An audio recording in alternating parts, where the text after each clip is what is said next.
Hello everybody and welcome to another Sunday surgery here on Elite FPL.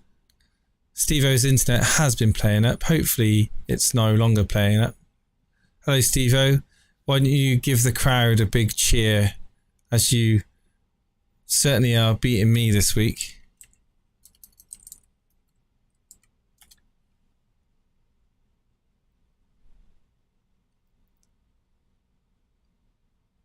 Hello, Steve-O, can you hear me?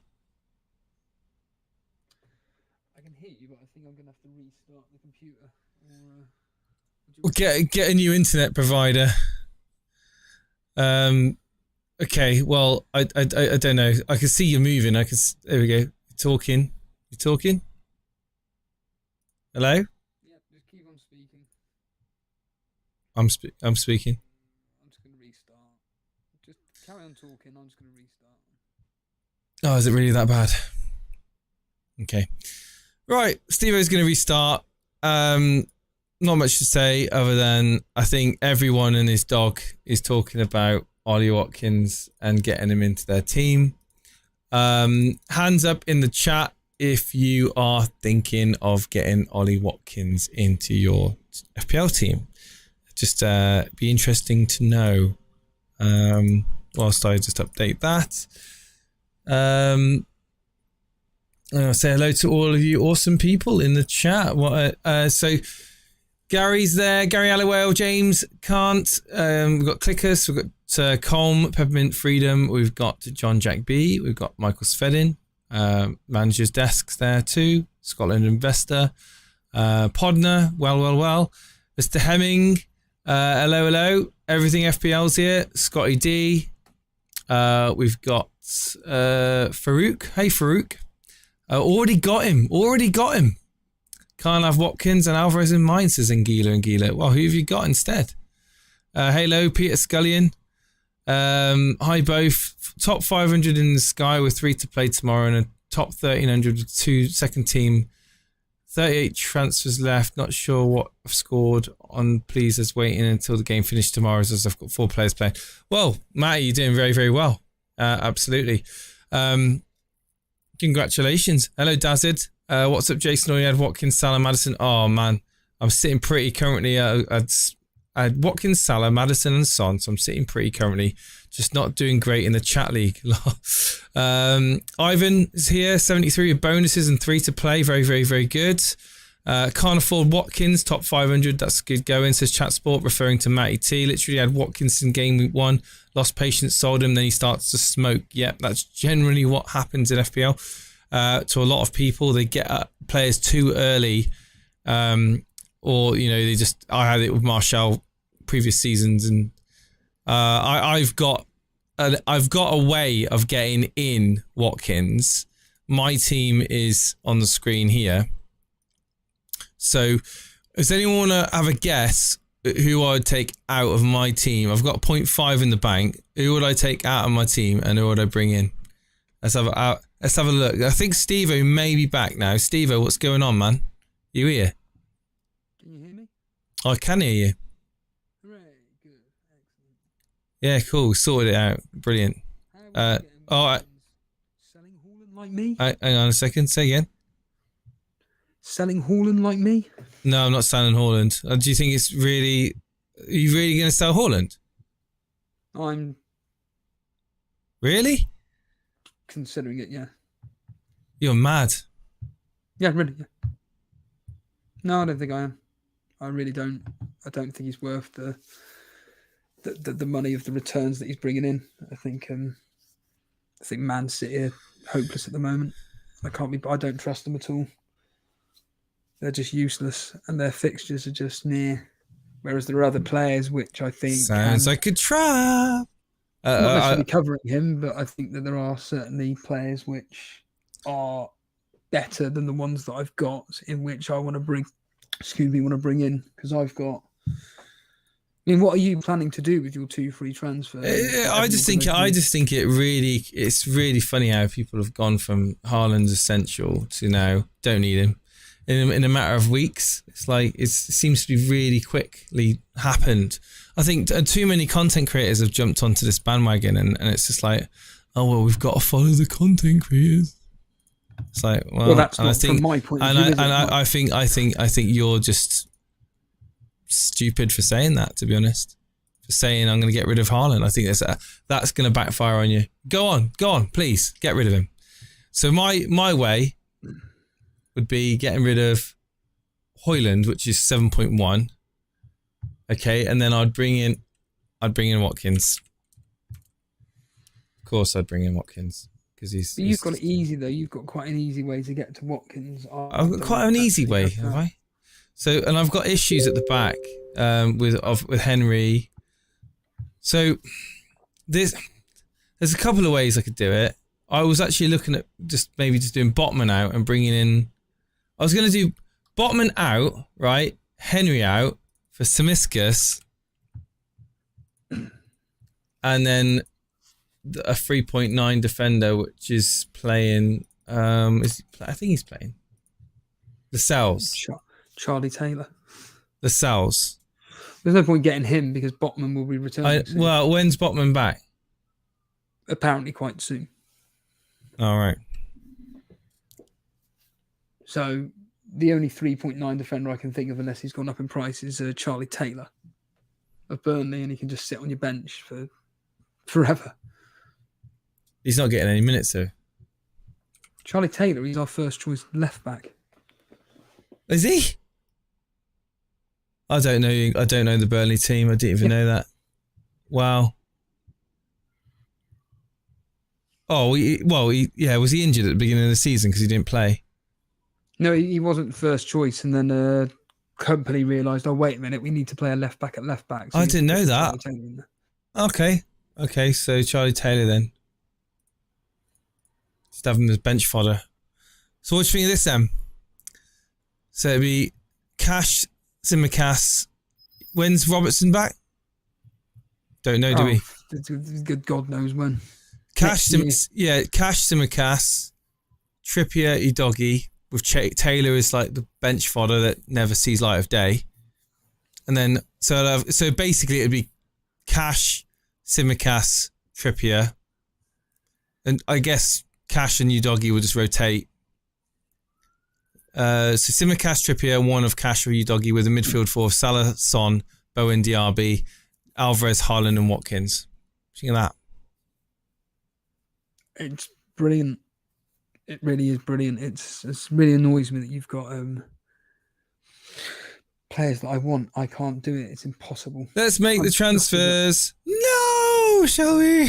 I found out that Sterling was going to be taking the penalty until Palmer took the ball off him. Or more specifically, he asked Sterling, can I take it instead? And Sterling went, yep, there you go. Gary Halliwell was saying, I wouldn't keep Diaby, but Diaby, by all accounts, what the people were saying in the Discord earlier on, was Diaby was involved in all of the goals for Villa. Diaby, did you watch the game? He's going to haul. No, I didn't. No, right. So he's going to haul, though. Diaby is incredible. He's legitimately amazing. And he will haul at some point. Yeah. Luton, perhaps, or something like that. But yeah. I don't know. He seems to be the assister. Nah. He is not. He's going to haul soon enough. It seems to be that he's the one that, likes to get attacking up front with Watkins. But I just think that Watkins is the one to own now, even though I said all along that it was Diaby the one to own. Now it's Watkins. I really wanted Bowen, but I'm not really that bothered by him, to be honest with you. But who would you drop out of Cash at home to Luton and Udogie away at Crystal Palace? Udogie, right? Say that again. Who would you drop out of Cash at home to Luton or Udogie away at Crystal Palace? Udogie, if anything. We'll talk about our teams. I think we'll move on. This is the Sunday surgery at the end of the day, so we'll talk about our game weeks. So I just had a look at our scores, Steve-O. Well, it's down to Maddison tomorrow. You've Really, got two more players than me to play. Yeah, you've got Maddison and you've got Leno, your goalie. Yeah, but Leno at most is going to get 2 points. And then Maddison, if I'm lucky, gets an assist tomorrow. It's not going to be a high-scoring game, 1-0, 2-0. That's all it's going to be tomorrow. And then it's down to, obviously, which Tottenham player gets on the score sheet. And I'm stating the bloody obvious, I know that. But I need Maddison to basically pull out a double-digit haul tomorrow, which I don't think he will. And that's what I'm desperately in need of, because Maddison over me and you is a lovely differential, because all my other differentials on you, Sterling blank, even though Dan said he played quite well apparently yesterday. I mean, I even just saw the highlights of Mudryk, that goal. He was trying to pick out Sterling and it just bloody went into the frigging goal instead. He couldn't make it up. But yeah, the likes of Ward-Prowse, he can fucking piss right off. Terrible. He is just a defensive midfielder that just is on set pieces. That's it. There was a moment in the match where they spent about 45 minutes deciding whether they should be 2 yards forward or 2 yards back when it came to a wall. Then eventually when he took the penalty, the free kick, it just the wall. Brilliant. Fucking waste of space. So he's definitely gone out of my team. Sterling's definitely gone as well. But I'm really desperately wanting Watkins. That's the thing. So how are you going to get in Watkins? It's just getting rid of Haaland. But I've done my transfers to get Watkins in now. Oh, you've done it, have you? Yeah, I've just done it. Very good moves. So very, you're very good moves, in fact. Because what pisses me off is that in Sky, I'm doing really well. Like, I could be number 1 in the Burnley mini league tonight ironically, because of Bowen. Think about that. It's fucking mental that I could be number 1 potentially in the Burnley mini league, because right now in the Burnley mini league, it's between me and 4th and 1st, it's 8 points. Well, Bowen got 10 points. And I know for a fact that the team above me hasn't got Bowen. It's got the RB. So I've got 8 points on that guy ahead of me. And I don't know, because they've blocked their teams off, the top 2. The top place and second place have clearly got Watkins. If they ain't got Bowen, I could go top of the Burnley mini league, which is just insane. And it would mean that in the overall leaderboard, I'd be like, because right now, with the live updates. Oh, Bowen got 8 points. He didn't get 10. Are you talking about Sky points? Talking about Sky, yeah. Yeah. Cool. Okay, he got 10 points in Sky, did he? Yeah, but he's going to get some form of bonus as well, possibly. Right. So I'm on an 846th overall. But we don't care about Sky. I know you're doing so well, but you're confusing our listeners. The thing is, though, is I don't give a shit. Listeners at the moment. Because if I you weren't near the main channel, so I've still got 36. Sorry. So you weren't near the main channel, say that. We lose subscribers because I do some shitty video up Dartmoor. So I upload a crab video. Yeah, you upload a crab video and you lose subscribers. Just cunts, mate. But on here with Sky, I've already got my spreadsheet, Firetog, and I don't need to do any transfers at all for until potentially game week 2. The only downside to this upcoming week is that I need some Arsenal, but I can't get it in. I can just about get through match day 1 on Saturday, and then it's into the Sunday where I can start planning with things. But even like with the Sky game, I've still got 36 transfers left, Jace, which is very, very high compared to a hell of a lot of other people in the Sky game. And if I continue going the way I'm going, hey, I could potentially win something. Potentially. No, but mate, I'm rooting for you. I am. No, this isn't me taking the piss. I'm being absolutely serious. This is no fucking about here. Being 4th in the Burnley mini league with 1,308 players, and the fact that I could go top today. Yeah, but there's only about 3 Burnley fans that play Sky, isn't there? There's 1,308 here, mate. 1,308? With 1,300 managers, and I'm 4th, and I could be 1st. I could potentially be 1st. Didn't know that there's so many Burnley fans in the world. well, we haven't at the moment with our performances, but anyway. I do think they're going down, mate. No, we won't go down. Season starts next weekend. You keep saying it every game week. Season starts. I said it since pre-season. Our season starts game week 7. Our season starts game week 8. Our season starts game week 9. Oh fuck. Our season starts game week 10. I'm joking. You're a Liverpool fan anyway, aren't you? You must have changed the fan league to Liverpool in your FPL. I had a friend called Ian Farney as a kid, right? I used to play out in the street with him and play football. We used to play a bit of quick cricket. We used to break a few windows in the old houses in the old neighbourhood. We used to get in trouble, not intentionally, just hitting cricket balls into their windows by mistake. And he used to always come out with football shirts. You'd have Carney on the back. You'd have Arsenal. You'd have Chelsea.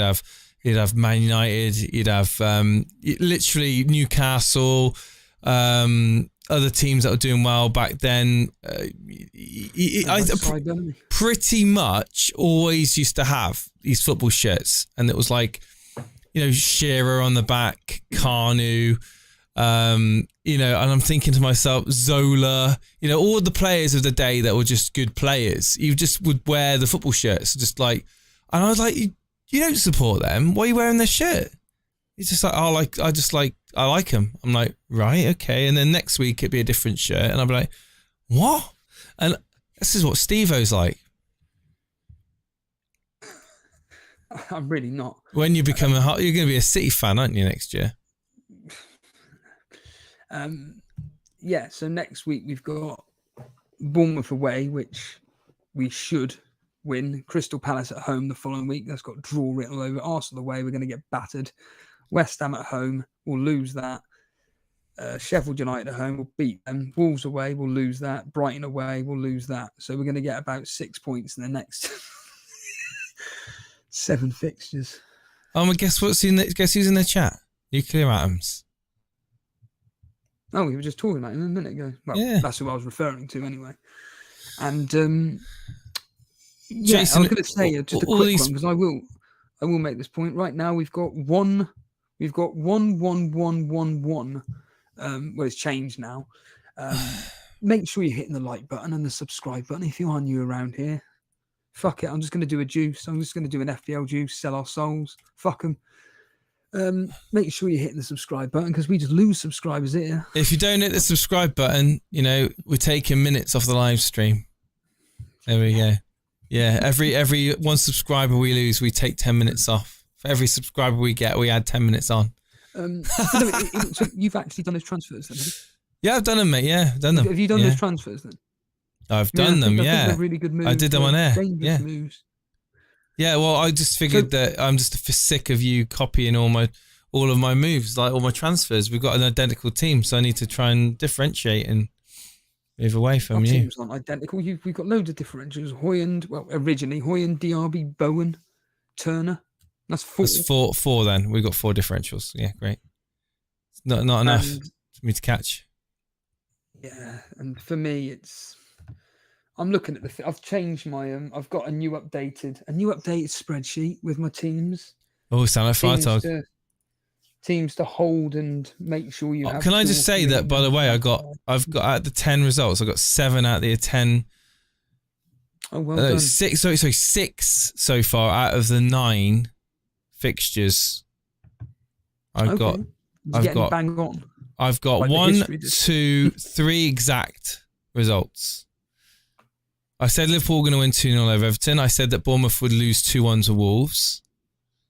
I said that Man United would beat Sheffield United 2-1. Oh, well done. And I'm gutted because I said that Chelsea would beat Arsenal, and it looked like they were going to beat Arsenal. I think who was their goalie that he had Raya in goal. He messed up, didn't he? Passed the ball out to I don't know, whatever Chelsea attacker. I saw a highlight or something, and I was like, oh, how has he not scored? But Chelsea, yeah, should have beat Arsenal. What do you reckon, chat?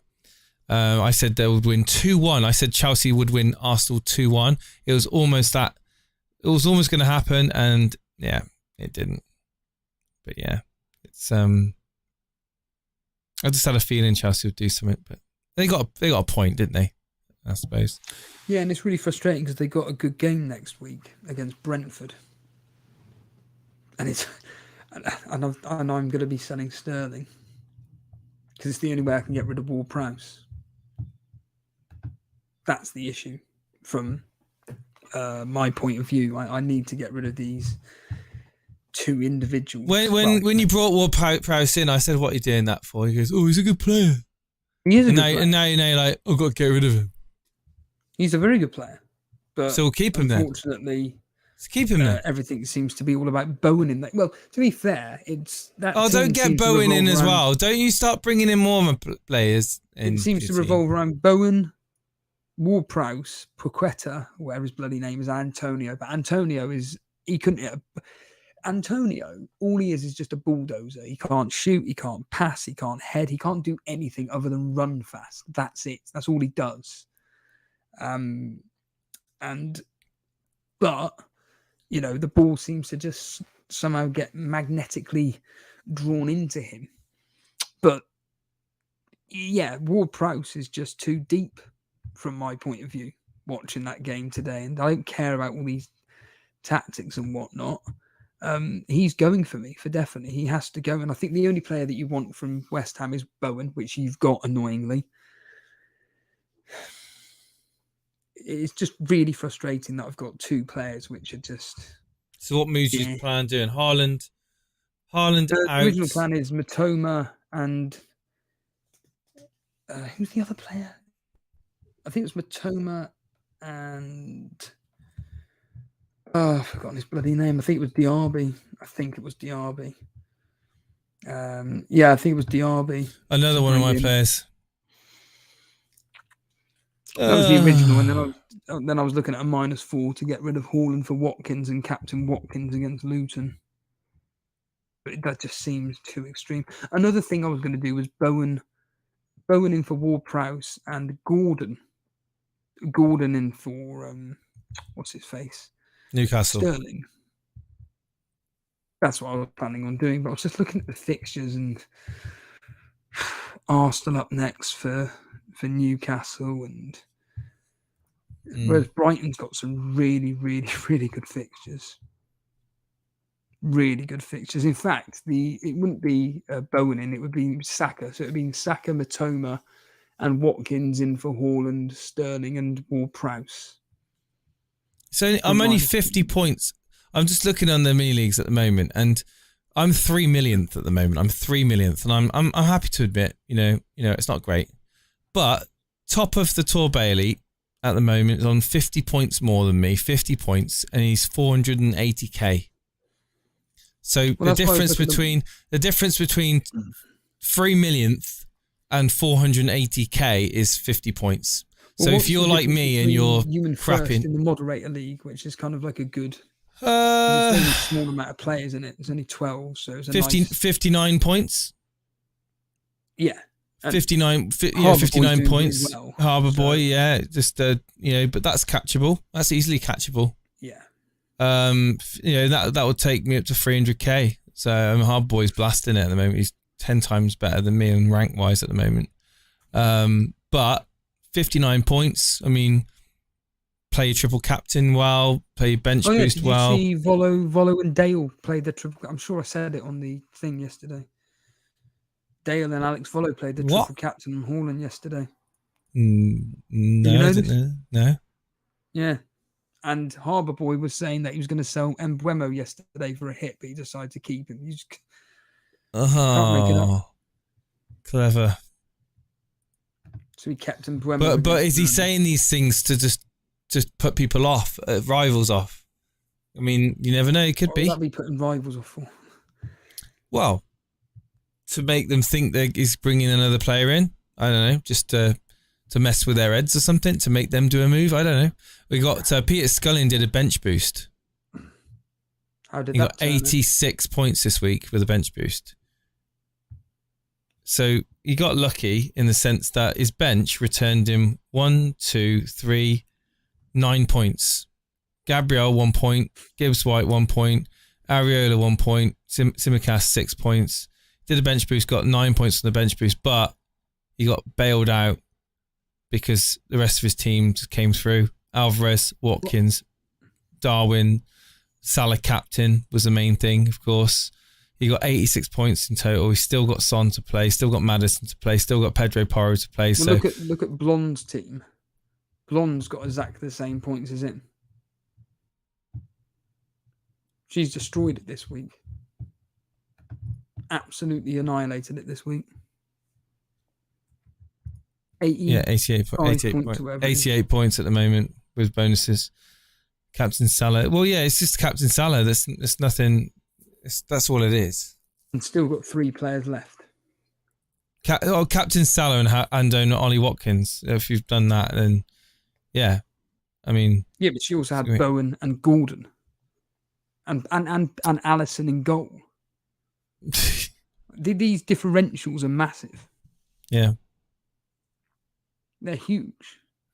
And Turner conceding late on, Skying. Yeah, I'm not going to lie, I did laugh aloud. I bet you did. You don't have him in goal.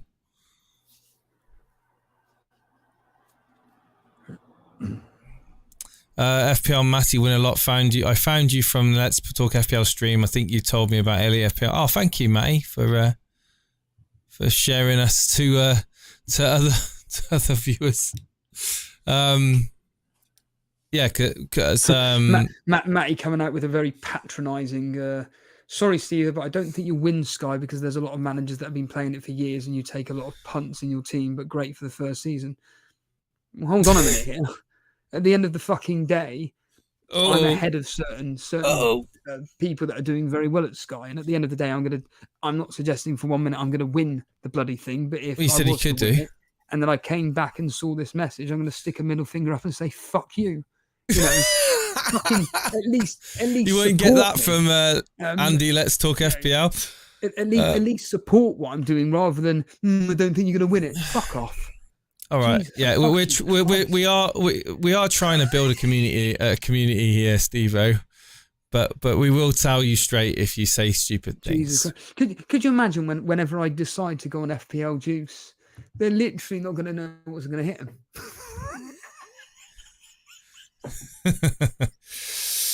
Yeah, that'll be fun. Mighty. What were we talking about? We're talking about our team. So when are you going to make your transfer, Steve-O? I don't really need to make my transfers yet. None of my players are going up, and none of them are going down. Well, it's Watkins could be going up. Yeah, but I'm not really desperate to bring him in, though. I'm not desperate to bring him in if I'm not going to be captaining him. And what are you thinking on the game against Man City just right now, right this second? Bowen's going up. Old Trafford. Oh yeah. I mean, what do you think it's going to be? We're going to get annihilated. Do you see us play against Sheffield United? I saw the highlights. That's it. I can't really comment. We got lucky with a McTominay, but like it was like I hate to say it, but it was like school playground football. Like if you watched the shot, it was just completely scuffed. Like the commentators going, Scott McTominay play like a striker these days, and I'm like, yeah, okay, he took it down fairly well, you know, in the Sheffield United box.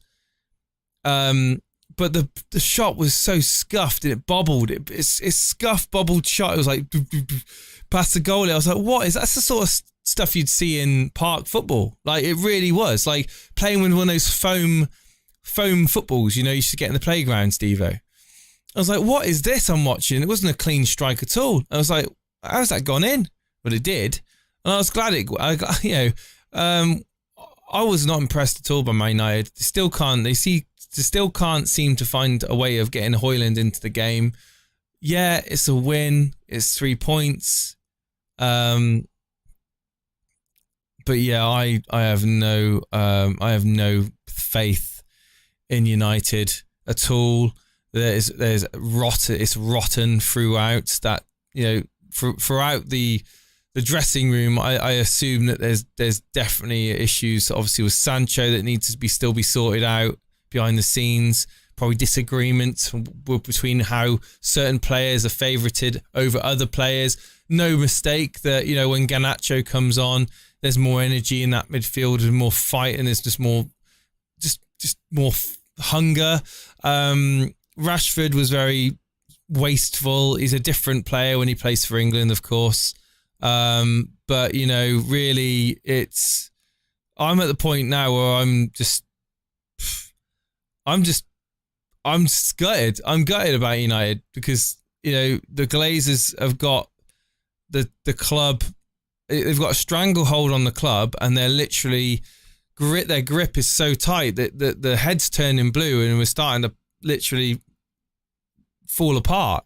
And this bid, coming in, so Jim, I just don't see it having any positive effect on the club. I think it could be a way for Glazers to come out of the firing line and put someone else in the firing line instead. So it's just like, it's going to be redirecting a lot of the anger and hate towards him. But yeah, the club has lost a lot of its identity. I mean, I think Goldbridge was saying it like last week or a few weeks ago.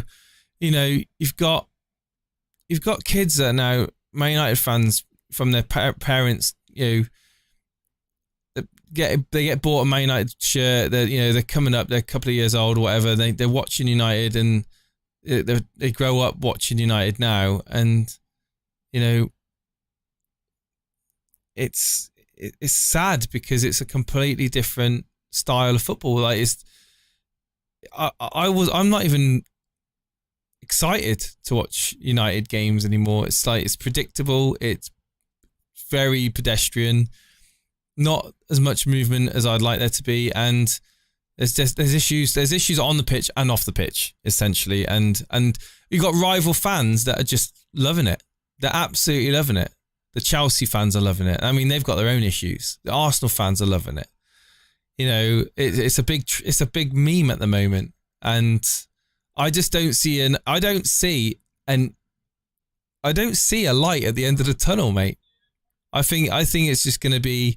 This is what it's going to be for a long, long time. And you got clubs like Newcastle that have been bought by very, very wealthy owners, but they've got the structure right. It's not just throwing money at it. Like, look at Chelsea. They threw money at the market. They brought a load of players. It didn't stick. But you look at the way Newcastle have kind of approaching things. They've got money to spend. They've got probably the most money to spend in the Premier League, and they've still got homegrown talent on the pitch. They've still got they haven't disrupted the balance, and they've got a really good hierarchy and infrastructure within the club. So yeah, I look at Newcastle now and think that club's got everything it needs to really contest for number one. I predict Newcastle will be winning the Premier League within the next 5 years. 100%. I believe it. And from I suppose from a football supporters' point of view, it's great for Newcastle fans because Newcastle have gone through so much shit. They know what it's like to go through toxic owners, right? They know what it's like, going down and into the dumps and watching crap every week. But they've always held their head high. They always held their head high and supported the team. So yeah, it's and I will still support United as a team. I want them to win, but it's bloody, it's what's above the team that's really starting to piss off the supporters. 15 years of torture, says No Weak Foot. Yeah, it's to be. Yeah, I think Newcastle are going to be the new powerhouse in years to come. I really do, and yeah, and they probably deserve it as well for their ethos towards the fans and their ethos towards the way that they're going to run the club. It looks like they've got the right people in charge. I don't want to jinx them, but they do look good. Lots of mini leagues that are top of the lots of mini leagues that I'm top in. Oh, Matty, and you gonna have to get yourself a private conversation going. I think there's a bit of argument going on here, Stevo, about your Sky prowess. What's your thoughts now, Stevo, about I don't even know where I'm going now. I was just talking about Man United again. But what's your thoughts on this game week? Has anything stood out to you other than Ollie Watkins? Newcastle winning 4-0. I did not know where the hell that come from. A Crystal Palace really that bad, on Newcastle really that good. That was a genuine surprise result. I think also the Nottingham Forest drawing 2-2 again, Luton in a game where, they're within it. They get a draw. Obviously us losing 3-0 to Brentford. Is that alarm bells from your point of view? Because has Company got a plan B? Has he got any other way of playing to try and stop these goals from just flying in? I think because of the way the club is, which is all about bringing in youngsters at a low price, and the owners are pretty much saying, well, we've given you the money to bring these players in, you need to play them. Look, we needed to play the players that brought us up into the Premier League. It's as simple as that. It's pretty basic management, I would have thought. And any of these new players come into us, you slowly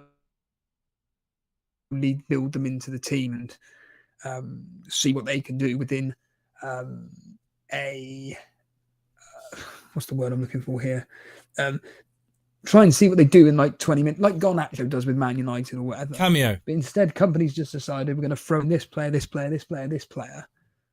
Well, what have these lot done to be told that they won you the championship, and then all of a sudden they've just thrown onto the bench? Like, what's going on here? It makes no sense. And I think that Company, what he did in the championship was a lot of experimentation, but it's the championship and there's a lot of rubbish in that division, and you are afforded a lot of opportunities to make mistakes and then correct it. Premier League, you don't do that. You can't do it. And against teams like the likes of Brentford, Man City, Aston Villa, etc., you're going to get There's no easy games. Well, there are some easy games. The likes of Everton, Bournemouth, Nottingham Forest at a push. I don't know. I don't think Burnley have got any easy games. But the problem is that the people that he's playing are like 18, 19 years old and never played in the Premier League before. That's just madness. It's just madness. And it's not working, and Company needs to really reevaluate everything. And I'll tell you what, if he loses against Bournemouth next week... Could he be the first manager gone? No, he won't be going anywhere. But they're going to have to be some serious question asked of him and his management team and the rest of his coaching team as well. What the hell's going on there? Because it's not good enough. If Burnley are in this position, what are you, second from bottom? If they're in this position come Christmas time, do you think he's gone? He's not going anywhere. He won't quit. No. Well, I mean, will they get rid of him? No. We're not going to get rid of him. There's more likelihood they're of him, 18th. They're 18th. Quitting. They're not bottom. They're not There's more bottom. chance of him quitting than there is him being fired. But from game week 13... It's very tight still, isn't it? Still, like, you got Everton and Luton pretty much right next to you. I would say that Everton's got less about them than Burnley. I think Burnley just need to. They just need to get, like you said, get those players. The players that are the best fit for the team playing. So the players that were doing so well, like you mentioned in the Championship, just they need to get that cohesive team. Because a team like Burnley, you're never going to have world class in that team. It's the same. It's the same for a lot of the lower half of the table clubs. You need all of the players fighting for each other, and battling and covering each other. Because if you're out of position, don't worry, because matey boy's got your back and he's going to be filling in for you. And other teams, we've got the talent in their team, they can get away with not necessarily having that. Whereas I think Burnley, stick to what works. Stick to what worked in the Championship, not trying... Just because you're signing players doesn't mean you need to start them, doesn't mean they need to be over the first choice over those Championship winning players. The Championship winning players that got you into the Premier League, use them. So, yeah. Right, yeah, and look, we've played some of the hardest teams in the league, full stop, and now we've got some okay fixtures over the next several game weeks, and I'd like to think that we'll get some, like I say, Bournemouth, Crystal Palace, Sheffield United, Wolves, Everton, Fulham.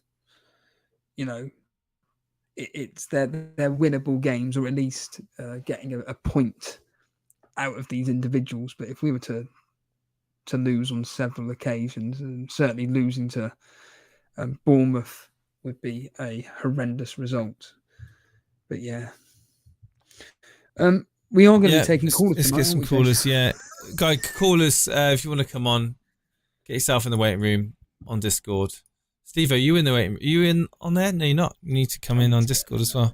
Get yourself in the Discord, guys. We'll get some callers in talking about their teams this week. I think the bottom four will be the same bottom four at the end of the season. Wow, depends on what order they're, right? I think Everton and Luton will be skirting around that position. For me, I think Sheffield United's gone, Bournemouth's gone. One of Everton, Luton, and Burnley. I think Everton goes, Luton goes before Burnley goes. I think. Yeah, I agree somewhat with Steve-O, because I was saying that Burnley going to get relegated, but Steve-O's argument was there are worse teams in the league, i.e. Luton, i.e. Everton, and I kind of agree to a certain extent. I guess we'll have more of an idea as the season goes on, of course, but Steve-O's right in saying that Burnley have had very tough fixtures. I think moving forward, the big one next, isn't it? Bournemouth, Steve-O. It's 28th, so it's a big game. I think if you lose against Bournemouth, then we start to question a lot of things, and worry maybe that things are just not going to happen for you. But we've got someone in the waiting room. We've got Nuclear Atoms. Let's get him on. Steve-O, Nuclear Atoms. Good evening, Nuclear Atoms. How's it going, dude? You right? Oh, hang on. Good evening, Nuclear Atoms. How's it going, dude? You right? I can't hear you. Why can't I hear you? Oh, I know why. Give me a moment. Let me just change this over. One moment, Mr. Atoms. I know why this is happening. Hello? Can you hear me? Yeah, I can hear you fine. Perfect. I can hear you now too. What's up, man? What's new? What's going on in your world? I've been really off with FPL for a long time now. This is the first live stream I've tuned in for 3 to 4 weeks, I think. I've been really bored with FPL. Everyone's doing the same old thing. So I got really bored of the game as well. So I just kept on doing my thing on my own. I didn't watch any content. Just check things on Twitter. That's all. That was it. I was like, I think this. I completely can relate to that because am I right in saying I don't think there's enough superstars in FPL anymore? I don't think there's enough superstars in the Premier League anymore. I'm on about like world-class players that, you know, are premium assets that are going to, you know, give you those points. I just, like, for me, you know, with Haaland going out of form, it further compounds the issue that we don't have quality premium players in the Premier League. So of course everyone's just got, you know, cheap mids, you know, or like mid-tier midfielders in that are playing well at the moment, packing out the midfield and going light on the attack, and it's just like, you know, and obviously Man City's been a bit kind of hit and miss in terms of, you know, the way that they've been performing FPL wise. But yeah, I can feel you on that. I feel like this is probably one of the first seasons that I've played FPL where I don't feel that we have enough quality in, and yeah, I'll be interested to see what people think. Like, Premier League though, like I'm liking how the table is looking. I just don't like the game right now because not many options are available. Like all the options are now like get all the expensive picks. The cheaper ones aren't doing much, and I can't fit all of them in. Like things are gonna miss out, and the rank drops, the freaking rank drops are yeah, so but mate, annoying. don't worry about the rank drops, because at the moment there is literally 50 points between 3 millionth and 300,000.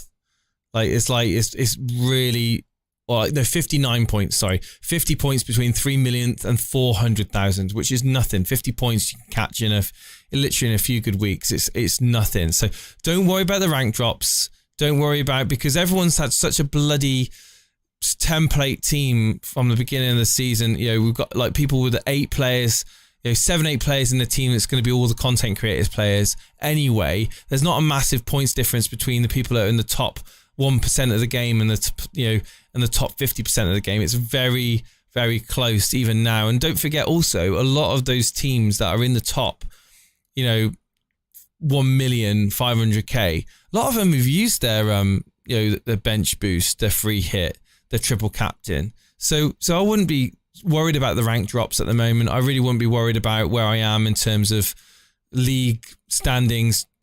FPL is a marathon, not a sprint. We all know that. A lot of people get fed up and they give up, they quit, and they just think F this. But hold out, man. Don't, you know, just, you don't have to spend that much time on it. Like in the past, you spend hours a day like fretting over whatever choices you make. I don't think we need to worry about that this year. I don't think there is that many choices out there apart from, you know, from compared to previous seasons. I don't think the choices are that great. I think it's a pretty crappy pool of players to choose from. Hence why Steve-O's bringing in the same players as me, because everyone's talking about the same players. Everyone is talking about the same players. There's literally, I would say, 20 players in the Premier League that probably are serious FPL assets.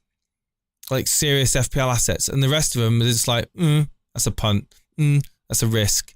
You know, the 20 players from a possible 15, you know, there's, it's going to just be boredom because so many people have got the same team. That's my point anyway. But nuclear atoms, did I kind of make any points that you agree with, or do you think differently?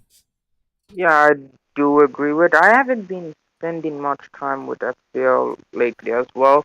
I've been focusing on other things as well. I've been going for like other games. I've been treating this right now as a video game, just another video game. Yeah.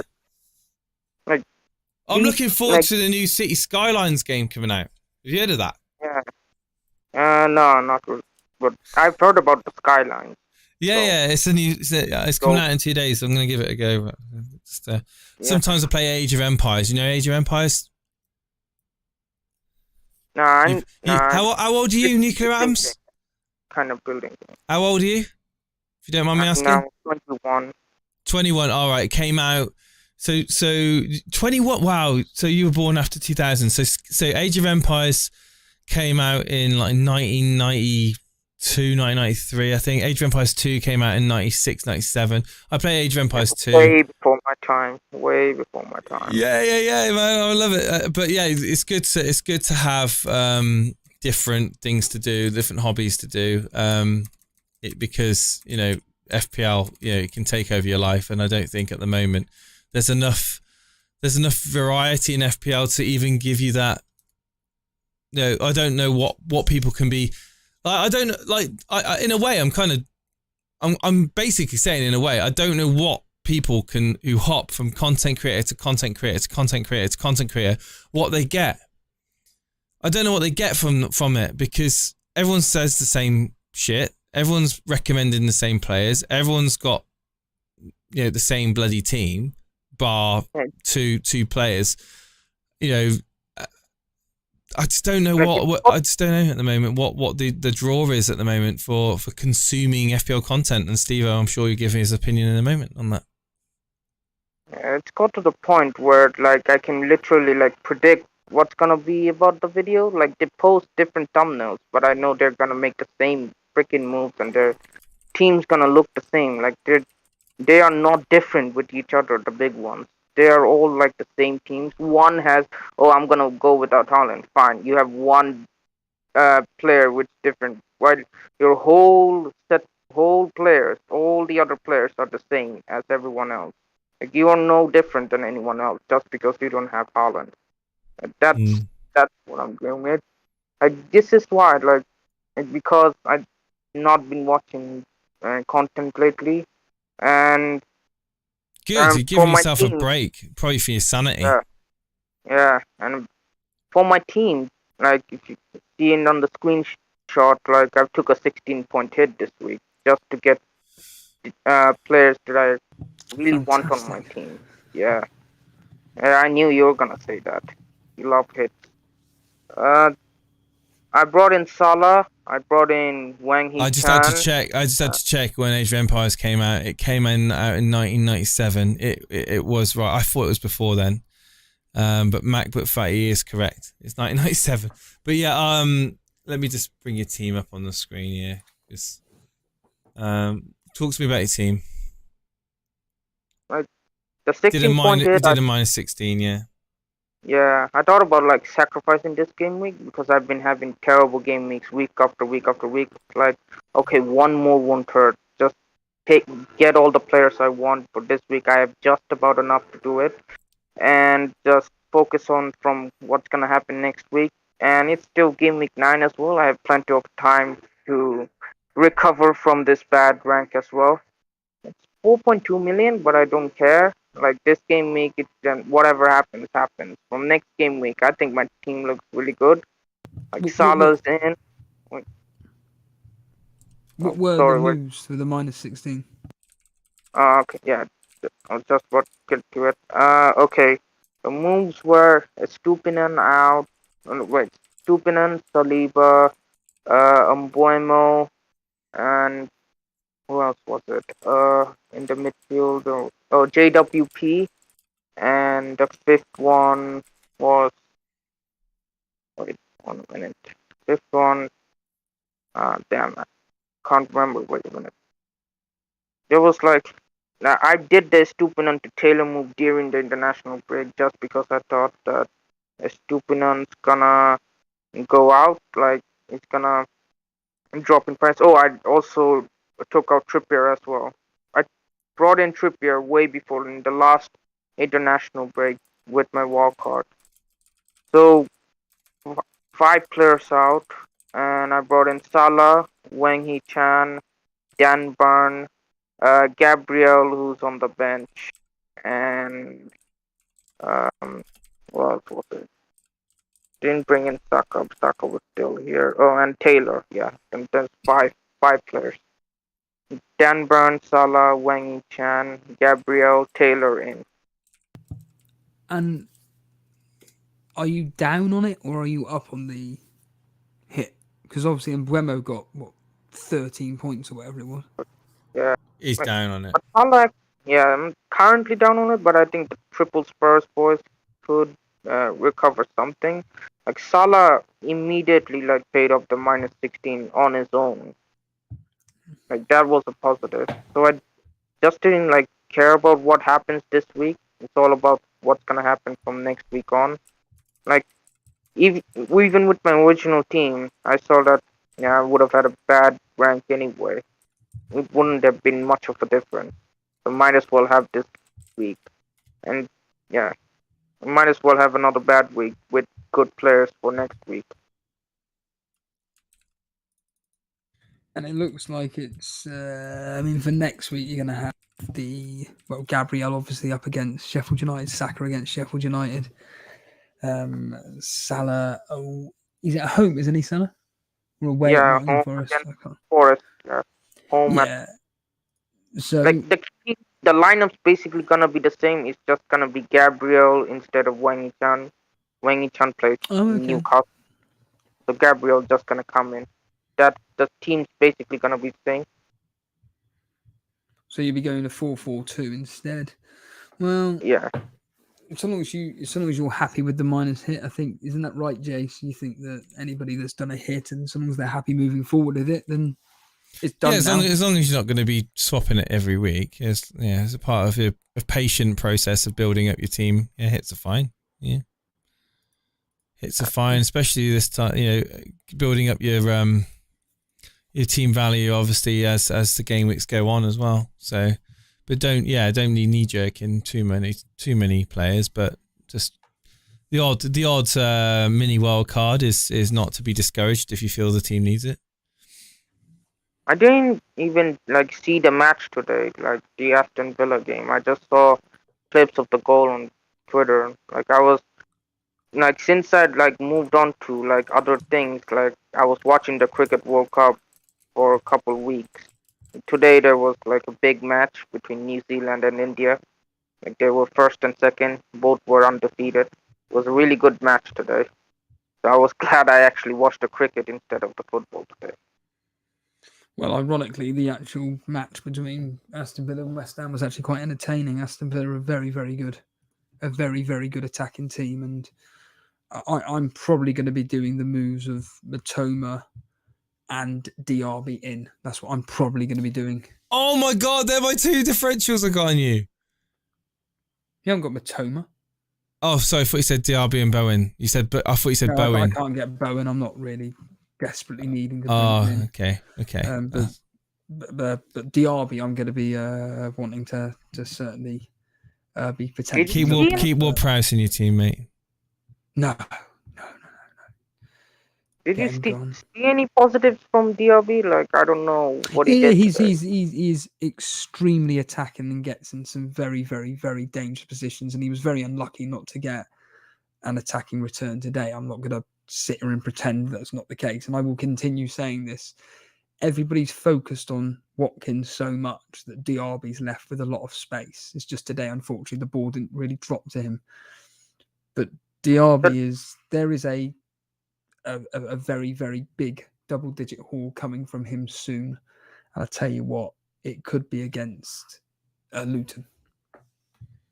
Maybe, but the ball didn't drop to him. But is it because like people are still just gonna target Watkins for the pass, and Watkins was still gonna get all the points, and DRB gonna left in the shadow? I think like DRB probably is a second striker, but still like Watkins the main man, right?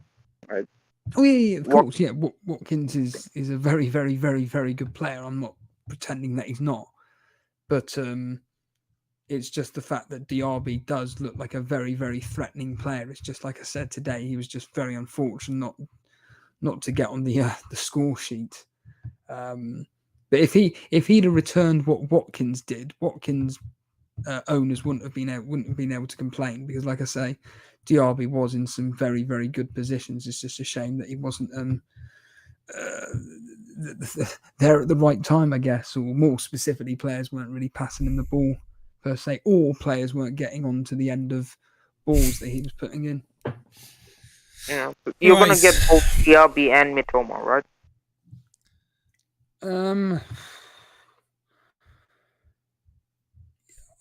I'm still wanting Watkins. There's a it's very unlikely that I'm going to take out. Just leave your team, Steve. You don't need to do anything. No, I don't need to do anything. I'm just coming off FPL, getting out. Go down the gym. You need to do more sets. You're starting to show your twig arms. Yeah. But yeah, nuclear atoms. We've got a couple of other people waiting in the waiting room, man. So we're gonna thank you for coming on and sharing your team, and don't be afraid to keep changing your team if you need to do it. And healthily play FPL healthily. Don't go overboard and take breaks from the game, absolutely, and do other things. Cool. Thanks for having me. Cheers. Cheers, dude. Thank you. Luca Adams, everyone, one of our oldest long-time viewers. -16. Yeah. It hasn't paid off. That, to be honest, if that's in my position, I'd be absolutely gutted that the likes of Mbeumo, Trippier, and there was another player, wasn't there, that returned. It's just go outside, touch grass. Go outside, just do other things. If things like that happen, just enjoy.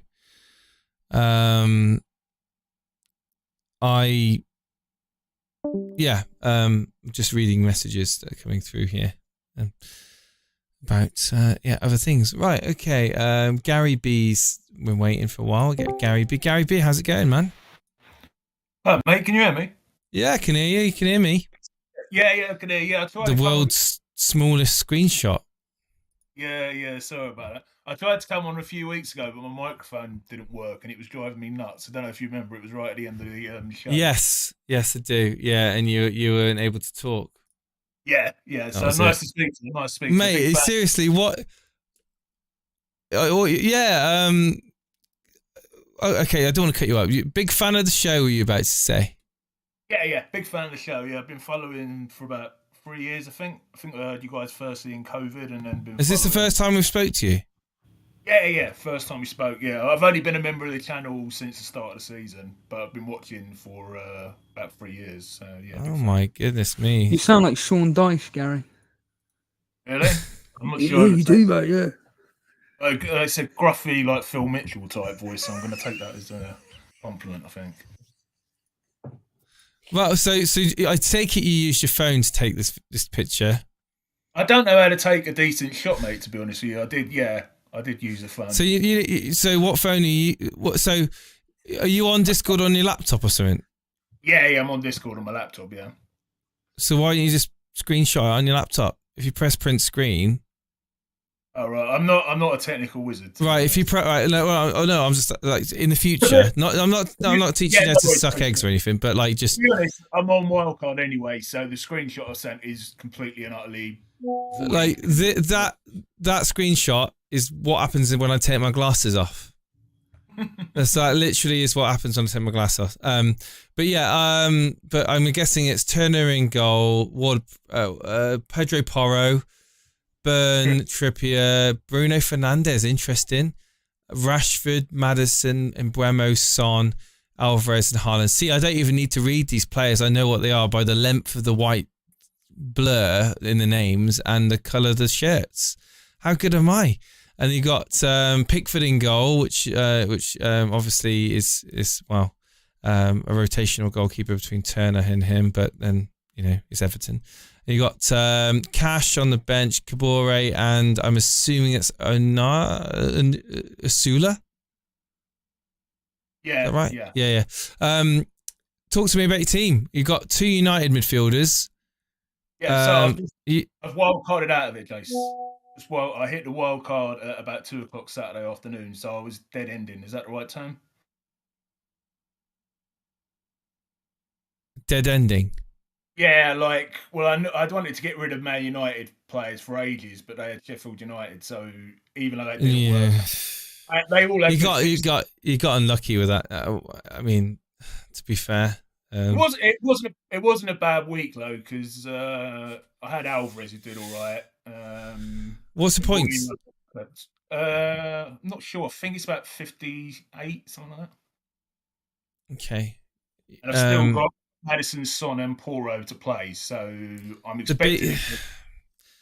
How have you got that many points? So you've got you got Embuemo, didn't you?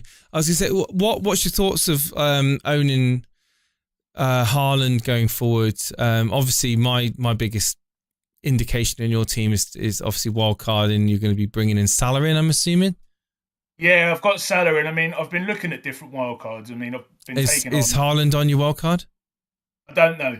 He was first 4 drafts. He was going to be there, and then I took him out and I started seeing what else I could do. Like I could keep Trippier, I could keep Son, got Salah, I can get Bowen, Watkins. You know, all these other players. So it's touch and go. To be honest, it's touch and go. I reckon I probably will end up having him in because I just know the pain of not having him in. So, yeah. Would you like to keep him in? I am. But then there's more people, including Steve-O, that are saying you don't need him anymore. Well, I just think it's mental. Whatever. I just think his form, Jace, isn't good enough for a player of his price. I think there are players, well, Watkins to name one, that can do better than, not can do, but can keep up with Haaland. Then you can bring in, if you're doing a 3-4-3 as an example, you could potentially have Darwin, who is Liverpool's first choice. It's just the fact that he was a bit sick this week, and also he'd come back off the whatever nationality is, Uruguayan game, which finished in the early hours the other morning. So we knew he wasn't going to play anyway, but certainly it's Diaz, Darwin and Salah are the main front three for Liverpool. And I just think that Haaland just returning an average of a goal a game isn't good enough. And I think what Gary's right in saying here with the wild card, I think that you can put those funds into better quality of player in the likes of midfield and defence. And I mean, obviously here we've got Trippier and that lot, but once you get rid of Fernandes, Rashford, and you can replace them with the likes of Bowen and Saka. I mean, in your wildcard team, are you hitting the likes of Brighton and Arsenal, Gary? Right, and I don't think I'm going to go there, to be honest, because of Europe. I mean, I'm slightly tempted by Matoma, but I just think there's better value. Bowen. I'm even thinking about Palmer over Matoma, to be honest, just because of that rotation issue. Arsenal, I'm thinking I'll probably have a defender and then maybe move Son onto Saka a couple of weeks, sort of week 12. Yeah. Don't know about Martinelli. I don't know what you guys think about him. He's a bit cheaper, so I've looked at maybe having him in there.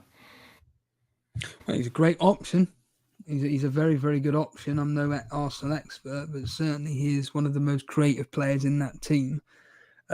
It's just a shame that a lot of his passing and shooting seems to go very wayward. But you're going to get about 60, 65 minutes out of him. And there is a very, very, very good chance that he's going to do something. I mean, these fixtures that they've got upcoming are very, I mean, Sheffield United ain't great, nor's Newcastle, but Burnley at home, he's going to fuck us up. Brentford away, they're not doing great at the moment. Wolves at home, you just don't know what you're going to get with Wolves. But then Luton away, Aston Villa away, that is going to be an absolutely fantastic game, the same as Brighton. And these games could be ideal for the likes of Martinelli that like to really attack. Whereas Saka, he only seems to get the points at home. So he's got Sheffield United, Burnley, Wolves, Brighton. How much is Martinelli? What, 8.3, something like that? I think Martinelli's only about 7. Oh, was he? Oh, yeah, 7.7. Yeah, so it's quite a big price difference between him and Saka. So that's the other thing. The only thing that puts you off Martinelli is I always think he's going to come off for Trossard. Said that, I don't know if you guys remember last season when everyone got rid of him. I got rid of him because everyone was going to Odegaard, and I finally went to Odegaard, and Martinelli completely outscored him for like the rest of the time. I had Arsenal players, so that I don't know if that puts me off or puts me onto him, to be honest. I wouldn't be worried about. I mean, what Martinelli can do in 60, 70 minutes is, going to be an average of an attacking return a game, and I'd be happy with that 7 points. And I'll tell you what, Martinelli and Gordon in for Ward-Prowse and Sterling. What do you think about that, Jace?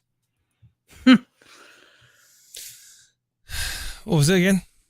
Martinelli and Gordon in for Ward-Prowse and Sterling. Yeah. I still think I'm going to do the Matoma. I think I'm still going to bring in Matoma and Diaby. I think they're two that. Gordon's really surprised me. I'm a Newcastle fan, and I thought he was. I was cursing when we spent 50 million on him last January, but he really, really looks good this season. He's surprised me.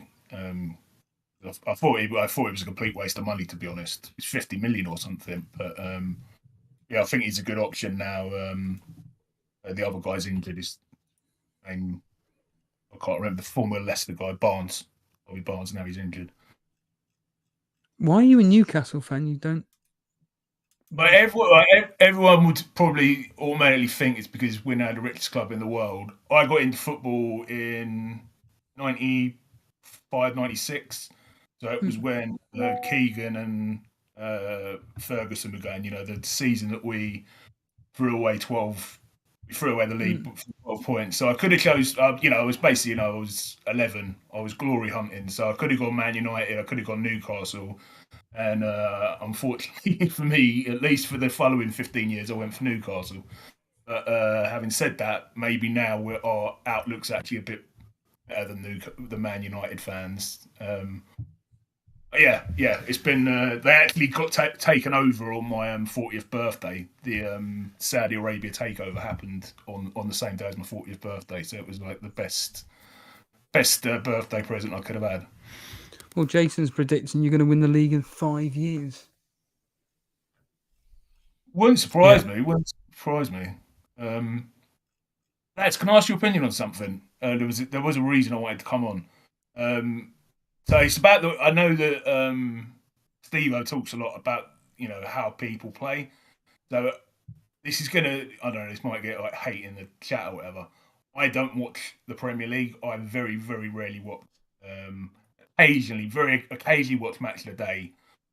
Very occasionally watch a live match if it's on Amazon because I don't have any of the other ones. So basically, I make all my decisions in FPL based on what I hear in podcasts, and then I use things like FPL Review just to back up what I'm thinking.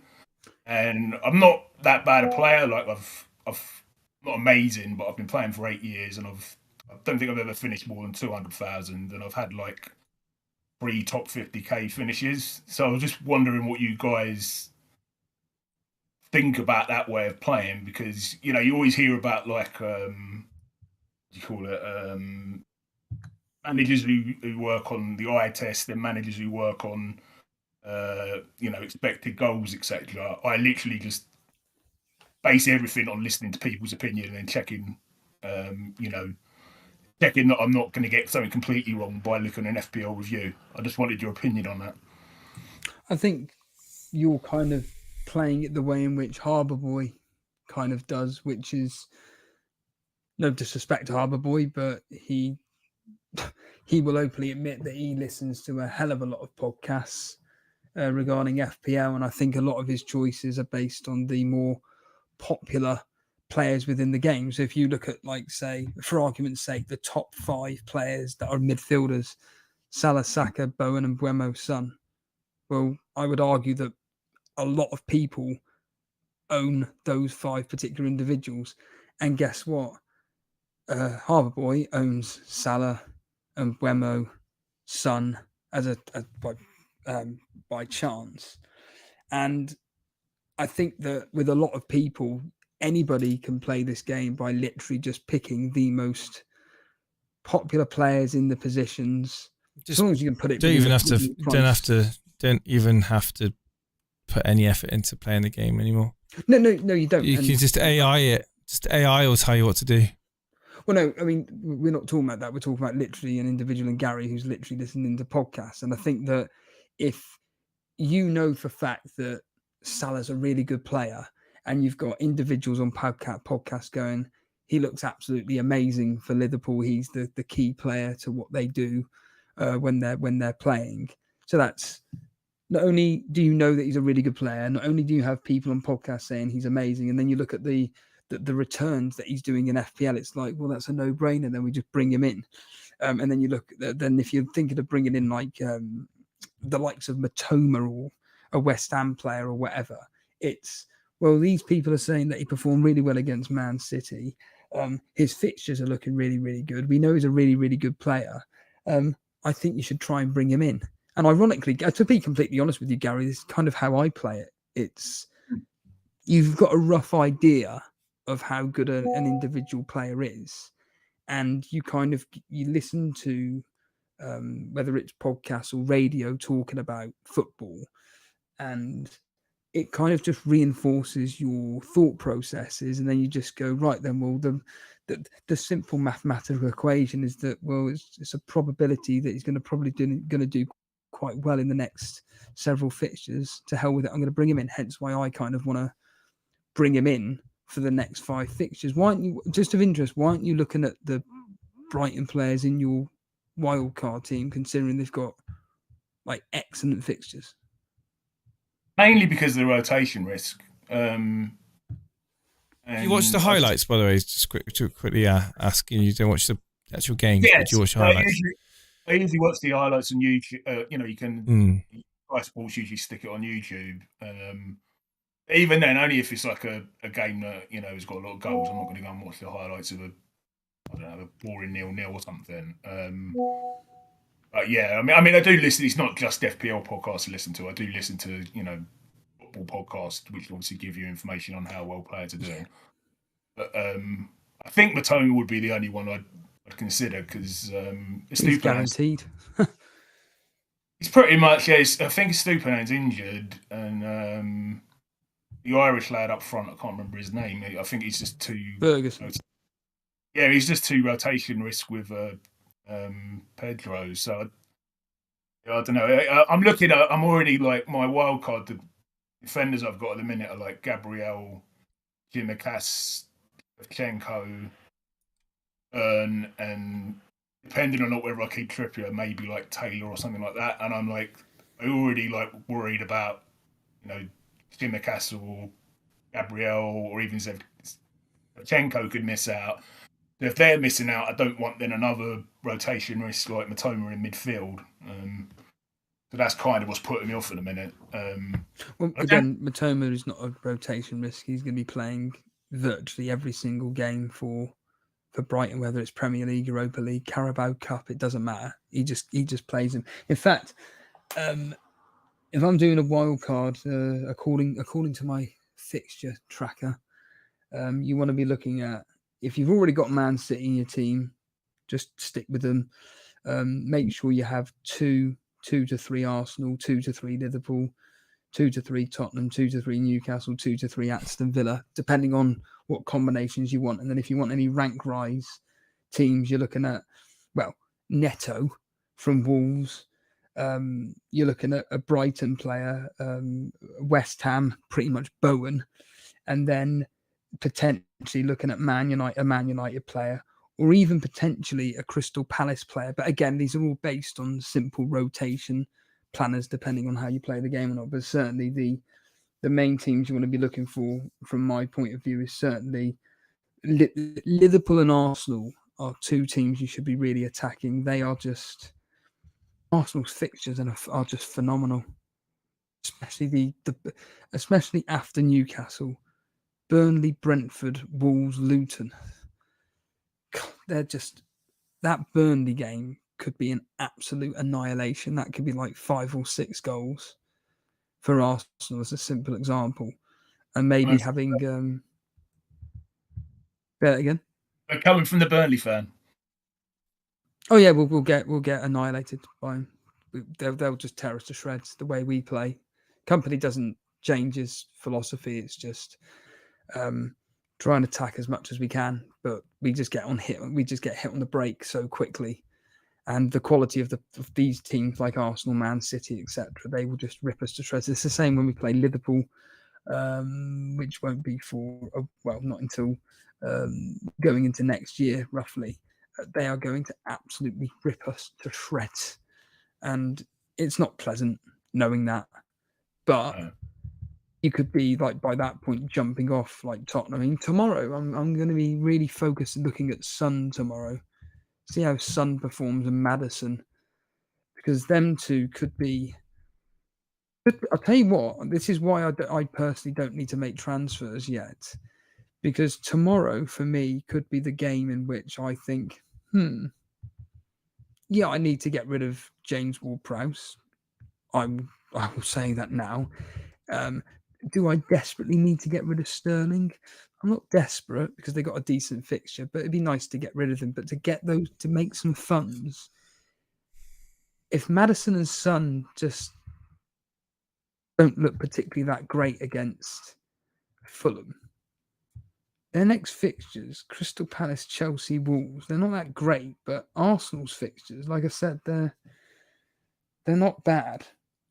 And the thing is, unlike with Sky, where you can actually plan properly and not have to worry about price rises and price changes, this game you kind of do. And if I'm able to just about get through these next 2 weeks without Arsenal coverage, because Newcastle isn't an easy fixture, if I can get to game week 11, and then we're into game week 12 where we got Arsenal versus Burnley, and then Spurs are away at Wolves, which is not an easy fixture at all. At that point, I could be thinking, do you know what? I could be doing the double Arsenal at that point. But 3 weeks or 2 weeks in, no, 3 weeks, I suppose, 3 match weeks in FPL is a lot longer than in Sky, to be honest with you. And I think if I'm in your shoes on Wildcard, I'm definitely having a minute. Well, you've already got Arsenal defence in Gabriel and Zinchenko. I'd rather be doubling up on Newcastle defence. Truth be told, they're incredible. Defensively, they're ridiculous. I keep Trippier, I'll have and then Trippier. Can I say something else, guys, before I go? Because I know you talk about stuff other than FPL. I'm a psychologist, and we've done some research. Am I fucked then? No comment. We've been doing research on FPL. Actually, FPL Raptors involved in this. Me and him and a couple of others. So there were some studies came out a couple of years ago, but basically we collected about 1,000 players. It was more than that. We filled in like questionnaires of mental health, FPL playing, positive mood, negative mood, stuff like that. So that was about a year ago, and we're just like writing up the papers and stuff at the minute. I just thought, like, obviously I'm not going to say everything that's in these papers, but I just thought like a couple of things are worth saying. First one is that although FPL is slightly, particularly if you're really engaged and you're looking at the website all the time, can slightly increase your anxiety and stress levels, it's actually more linked to positive feelings. So having a good game week basically results in more positive mood than having a bad game week in terms of having a bad mood if you have a bad game week. Does that make sense? And you studied 6 years to understand that, did you? No, not quite. I know, but I'm talking about statistically. Everyone always goes on about like the mental health effects. I just think it's worth pointing out, that it does generally affect your mood in a better way in a positive way than a negative way. I think this. I think that FPL has a drastic effect on people's emotional and like psychological well-being, especially for those people that don't have support networks around them.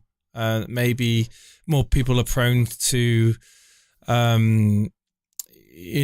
mood swings more than others, especially circumstances at home and things like addictive personalities, things like that can kind of all accumulate into compounding the issue. And the issue being, of course, that everybody likes to have a success on what they participate in, and sometimes when things don't go as well as they'd hoped, it's about how you deal with that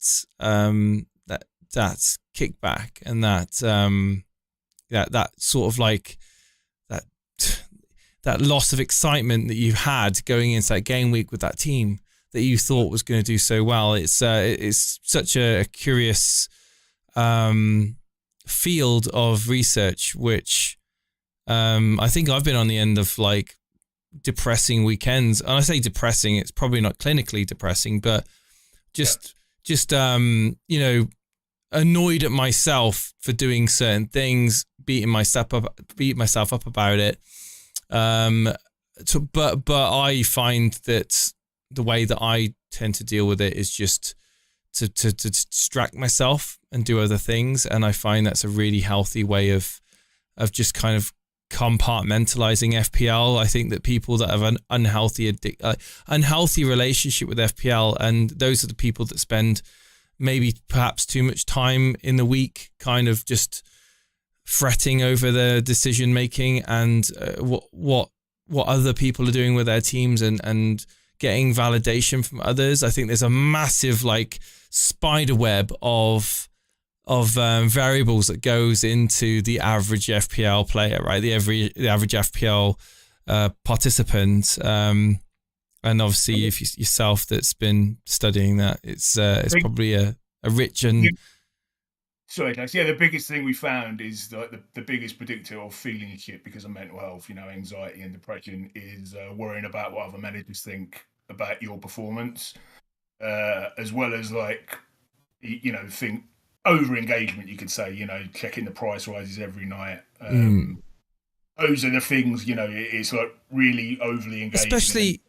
Especially if you're spending days and days like building out like, models and spreadsheets and going through XG and going on websites and looking at like past history between the teams and, and you've kind of got your like, your data on overload, right? You've got all the heat maps, you've got all the subscriptions to all of the services out there, you've got your FPL AI giving you recommendations as well. You've got information overload, sensory overload, and you're putting so much pressure on yourself to win a mini league, and I think it's really important to kind of always ground yourself and to think, right, you know what, I am going to have bad weeks. My decision making isn't always going to pay off, and I'm only a human being, and I can't predict. Like, it's so obvious to say it, and it sounds so silly, but you cannot predict the future. You can't. Even if it, and it's like, how can you get angry at yourself for not knowing that player was going to do that at the weekend, like, or that player's going to get sent off and you've captained him, or that player's going to miss a penalty and he's your captain, or your goalkeeper's going to save a penalty. You just don't know what's going to happen, right? It's obvious, but it's sometimes worth remembering that we are human and we're emotionally driven. Yeah, I think that, and the more people into it, then the more disappointed they are in their decisions. Even though, as you say, they can't control the outcome. The more disappointed they are then when something goes wrong. Just like from a personal point of view, this has nothing to do with my research. Last year, I got absolutely hooked on Football Manager, and that kind of took up all my FPL thinking space. So I was still listening to podcasts, but I wasn't doing any real research at all. I was just making my transfers and, spent the least amount of time that I'd ever spent thinking about it. And I actually ended up with my best ever finish. I was just outside the top 10,000 and enjoyed it a lot more than I usually do. Just from not engaging so much and just, playing it for... Yeah, there's got to be a point where it goes from genuine research, like I'm talking about the avid fantasy football player now, the ones that play probably quite serious, take it very seriously, there's got to become a point where it goes from an aid to help you make an informed decision to just being noise. Yeah. And just reaffirming and like almost, do you find that humans, like in psychologically speaking, they seek validation from peers a lot? So FPL is a great example of that, right? You've got other FPL managers that are on the forums or on the Discords or on the YouTube chats, and they're just asking for, I've brought this player in, what do you think? I've made these transfers, what do you reckon? This is my wildcard team. Like, do you see, have you done any research into studying that sort of mindset and success within the game, or is that just way too early to kind of? We still are quite early into the research. I mean, there's only been a couple of papers specifically on FPL, but I think it would be interesting to see like a control group of individuals that literally just went with like their own gut feeling and just, from their own judgment from watching the games or watching highlights, and like having control groups where you've got literally one group that's just going with their eyes and just going with their own gut feeling, one group that's going on the forums seeking help and validation from their peers, and then say another group that goes deep in the stats and in the XGs and stuff and goes like properly like data driven. It'd be really interesting to see like a control groups, like 3 control groups with like, X amount of managing it, and to see how each group performs on like a median average. It'd be quite interesting. It definitely would be. I mean, the problem with that from a research point of view would be like it's difficult enough to get someone to fill in an hour questionnaire. Like, yeah. I was saying one thing. Are you trusting them to also be true to what they're saying, right? Well, yeah, there's that as well. But I know that Steve-O's a big watches Black Box, but they kind of did a very, very non-scientific version of that a couple of years ago when they did The Apprentice, and they had one guy who basically just, he was only based his decisions on match of the day. I think he was only allowed to look on the fantasy football website. And then there was a girl who, they put in, gave her access to Scout. They, set her up on FPL Twitter, and I think he ended up giving up about halfway through the season. And she's now like, I think she did quite well. She definitely beat him, and I think she's even got her own YouTube channel now. So.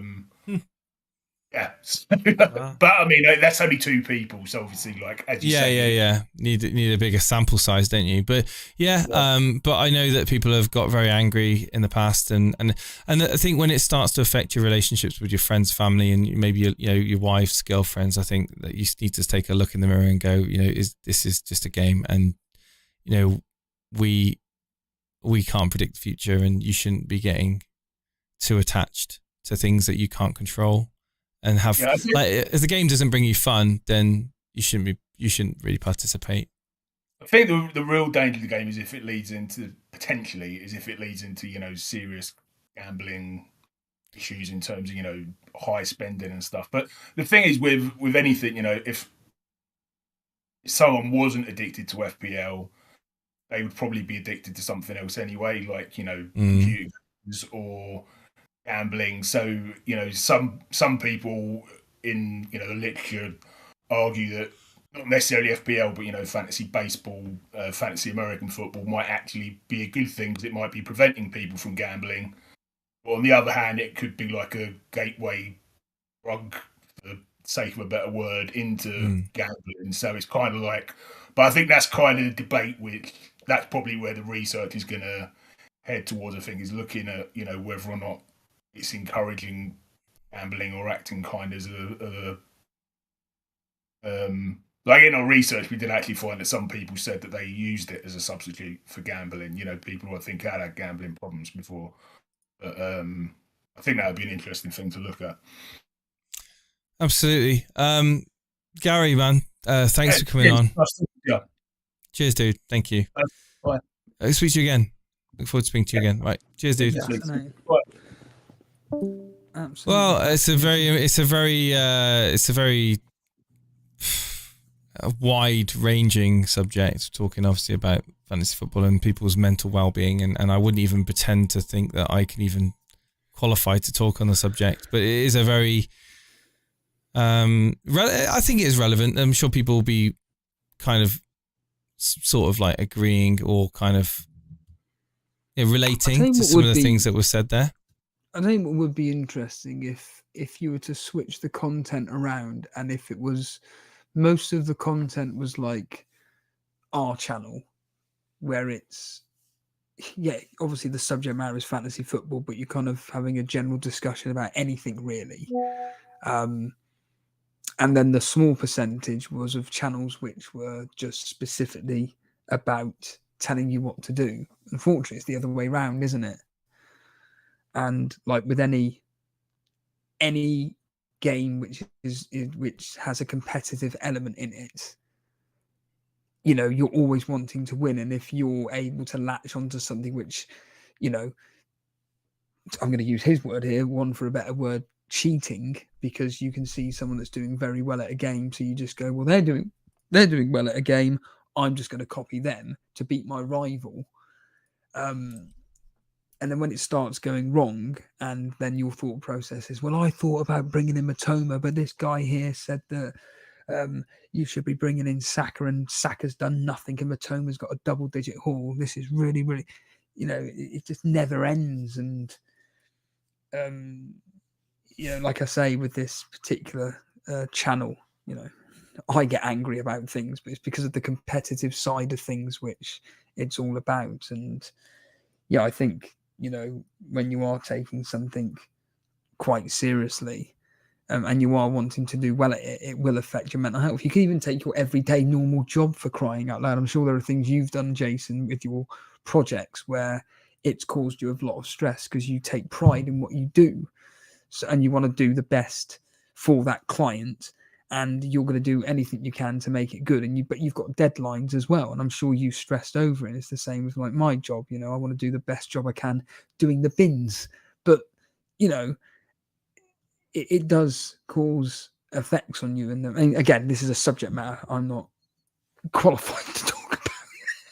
Yeah, absolutely. I went through my Facebook earlier on. I don't go on Facebook if ever anymore, but what I do use Facebook for now is looking at some of my old pictures, videos and memories that I had from back in like 2000, all the way back to like 2008 when I first started using Facebook. Oh, wow. And I found 2012 a screenshot. It may not be the oldest screenshot I posted, but I posted a screenshot about my team in Game Week 16 in 2012, and I had Tremel in goal against Norwich. I had Cruella. I remember Cruella for Sunderland. I got Jose Enrique for Liverpool, Raphael for Man United. Do you remember him? Mertesacker for Arsenal, Gareth Bale, Michu. God, Michu. Oh, what a legend he was. He was scoring. That was the season he just scored for fun. And Fellaini was doing well as well for Everton. Sterling for Liverpool. Torres it never worked out, did it? Torres to Chelsea after he left Liverpool. I had Torres as captain that game week, and Van Persie as my second striker. That's crazy, as looking at that. It takes me back. Takes me back, absolutely. But we've got to Warfare. Oh, we did have someone else in their waiting room, but they've gone. Probably got bored of waiting. Sorry. Warfare's here. Warfare, how's it going, man? Hey, hello. How's it going? Yeah, not bad, man. Not bad. Mario Moss was there. He's gone. Warfare. Hello. Talk to me about your team, dude. Are you this is feeling good after these points you've got? Oh yeah, absolutely. I mean, it's paid off. It's interesting because we had conversations in Hangouts about this, and the discussion was around Mbeumo, for example, and was transferred him out already. It's like thinking, nah, guys, skip him. You can't get rid of him against bloody Burnley. he's going to get a 2-digit haul. That's exactly what I said in Discord, and he did, so I'm quite happy with that. But that being said, he's now gone. I've already made the transfers, and he's out. I only kept him. Wow. My plan was all along to keep him. I bet you're loving it. Yeah, I do actually. So I've got 3 players left, so it's going very well this game week. Can't believe Mitoma only got... Do you know what? Mitoma was an assist. Originally, he was marked as having an assist, and then they removed it. Yeah, so I'm not sure I saw that. I look at Mitoma on 2 points. I'm like, how? It's just, but yeah. Maybe he didn't do much, but don't worry about it. I mean, he's got a good game next week. I don't worry about it. I don't have him, so I don't worry about it. But, fair enough. So no issues for you. Yeah. But I am mindful of the time. What do you want to change in your team? So who are you going to be bringing in for Burmo? Well, I've already made 2 transfers, like I said. What's his name? Oh, sorry. Who did you bring in? Belmo out. I brought in. I wanted someone from Liverpool, and I didn't really have a lot of cash, so I took a huge punt and I brought in Szoboszlai, that literally nobody's talking about. Oh, Steve-O talked about him. You like the look of him. Yeah, so do I. I mean, I think he's a good player. His capability to shoot from a distance is actually impressive. So I'm hoping he can do something in the next 2 or 3 game weeks. You never know, mate. You never know, exactly. And then I made another, like Steve-O, I think. I had Ward-Prowse for 4 game weeks, and he got me 10 points in 4 game weeks. I'm like, all right, it's time to... I gave him time. It's time to move off him. He may be a good player, but he's not returning the points, unfortunately. So he's gone as well. In the same discussion, I wanted someone from Villa, a 3rd one against Luton. I didn't have a lot of cash, so I couldn't afford someone like Diaby. It was way too much for me. I had around 6 million or something like that. So I brought in someone you could say is a knee-jerk reaction. I brought in Douglas Luiz because he's like 5.4. So I'm thinking, hey, why the hell not? I mean, they've got good fixtures in the next 4 or 5 game weeks. If he does something in a couple of them, I'm happy. So, Yeah. He's a strange one, Douglas Luiz. It seems like he blanks, returns, 1.7, 2, 10, 2, 8, 2, 15. Very, very. So you're going to get your 2 points next week, Warfare, but then the following week against Nottingham Forest, you're going to get a minimum of 8 points. That's what I'm hoping. So Villa have. I mean, I prepared for this Villa run. I've had Watkins for a couple of game weeks now. I brought in cash. I just wanted a 3rd one. I wanted that coverage for what comes next because I think they're going to get very good results. Yeah, look, Aston Villa are a very, very, very, very attacking team. Yes, there's no denying it, and the fact that you've got rid of Mbeumo and Ward-Prowse for Sabitzer and Szoboszlai, whatever his bloody name is, and Douglas Luiz, 2 players which I don't even think are even owned by anybody in the game apart from you. That's the whole point. That's the whole point. I want to have my differentials, and I don't like to take my ideas from other people. So I thought, you know what, I'll give them a chance. How are you getting on in the Members League or the YouTube chat league? How are you doing? Oh God, I don't know. I'm about 1.2 million overall at the moment, so whatever that is. You're slightly above me then, just about. And these slight differentials are the ones that are gonna push you up. The problem is, as you're fully aware, is that it's when are they going to be returning? At least with the likes of, for argument's sake, Diaby or Bowen or Mitoma or whatever, you're looking at an average of an attacking return per game, give or take. Whereas these guys, it's like, okay, in Douglas Luiz's case, it's an attack and return every 2 games. Szoboszlai, it looks like 1 attack and return every 6, for argument's sake. Yes, but there is another argument which I've been using for a while now, and sometimes, not always, but sometimes I am proven right. Not every player is going to blank all the time, and they're not going to follow the pattern all the time. So I would like to try and get those holes when they happen, because sometimes they come out of the blue. Best example is freaking Watkins. Who on earth expected 23 points from Watkins? I can tell you right now, not many. So that's what I'm trying to do. I'm trying to see if I can. It's probably not going to work out, but I'm trying to get there before everybody else. And it's interesting what you just said, because we had this discussion in Discord, I think yesterday, with Podna was making a point that if I have all these players that other people have, I'm not going to make gains. And I told him he's wrong, and he was, because today with 3 players, Watkins, which apparently everyone has, I made almost 300,000 jump from these 3 players that I played today in one day. Overall, this game week, I'm up 770,000 places, and I still have 3 to play. And what I said to him right now, and that's a point that many people miss, it's not the players, it's the combinations of players. Yeah. So when you start looking at, well, okay, who owns Son, Watkins, and Cash? You're going to see not that many. Who owns Trippier and whatever the combination? And yeah, he might be 50% owned, but combined with other players like Watkins, with also 50% owned, the overall ownership combined is not actually that high. It's about 15%.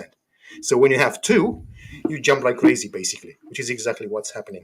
Tomorrow, ideal result for me is Spurs to win 1-0. This is just from a selfish point of view. Maddison to score the goal and whoever to get the assist. But Leno to have an absolute stormer of a game, getting like 6 saves or whatever, gets a bonus point for that as well. And we get the clean sheet for Udogie. But I'm looking at it from a Sky Fantasy Football point of view, where I've got 3 Spurs, 2 of them being defenders. And if I can get that clean sheet from Spurs again tomorrow, which I think there's a very good chance. I think we will. Yeah, I think we will. I don't see anyone scoring. I don't see anyone from Fulham scoring against Spurs away. I don't see it. So if you've got the defender, you're fine. Fulham will be very difficult to play tomorrow as well. They always are.